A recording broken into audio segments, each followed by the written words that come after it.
பிரம்மாண்டமா ரெடி ஆயிருக்கு bullet train project.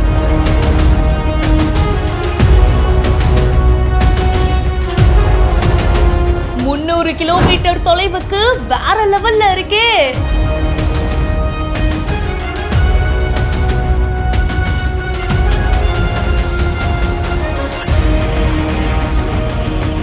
Railway அமைச்சர் சொன்ன சூப்பர் அப்டேட் இதுதான்.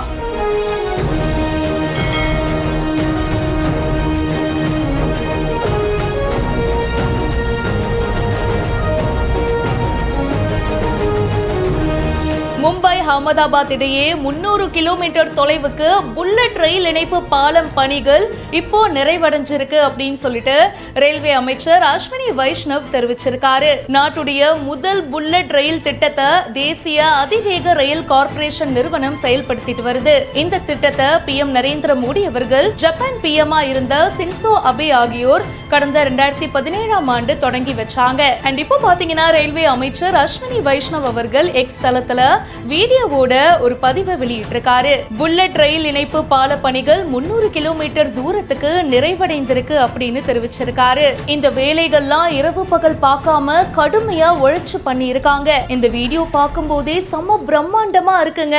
பாக்குறதுக்கே இப்படி இருக்கே, அப்போ பயணம் செஞ்சா எப்படி இருக்கும் அப்படின்னு தான் நினைக்க வைக்குது. இந்த இணைப்பு பாலங்களை குஜராத்துடைய வல்சாத் மற்றும் நவ்சாரி மாவட்டங்கள்ல ஓடுற 6 முக்கிய ஆறுகளுக்கு இடையே அமைக்கப்பட்டிருக்கு. இதுல ஒளித்தடை கட்டமைப்புகளும் இருக்கு. சூரத்துல புல்லட் ரயில் பாதைகளுக்கான கான்கிரீட் தளம் ஜப்பானுடைய ஷிங்கனேஷன் ரயில் பாதை தொழில்நுட்பத்துடைய அடிப்படையில் அமைக்கப்பட்டிருக்கு. இந்த பிரம்மாண்டமான புல்லட் ட்ரெயின் ப்ராஜெக்ட் திட்டம் அமலுக்கு வந்தவுடன் மும்பை அகமதாபாத் இடையிலான ரயில் போக்குவரத்துல ஒரு மிகப்பெரிய மாற்றம் ஏற்படும் அப்படின்னு எதிர்பார்க்கப்படுது. இந்த வீடியோ பத்தின உங்களுடைய கருத்துக்களை கமெண்ட் செக்ஷன்ல பதிவு பண்ணுங்க. மேலும் பல இன்ட்ரெஸ்டிங்கான விஷயங்களுக்கு இப்பவே பிஹைண்ட் ரூட்ஸை ஃபாலோ பண்ணுங்க.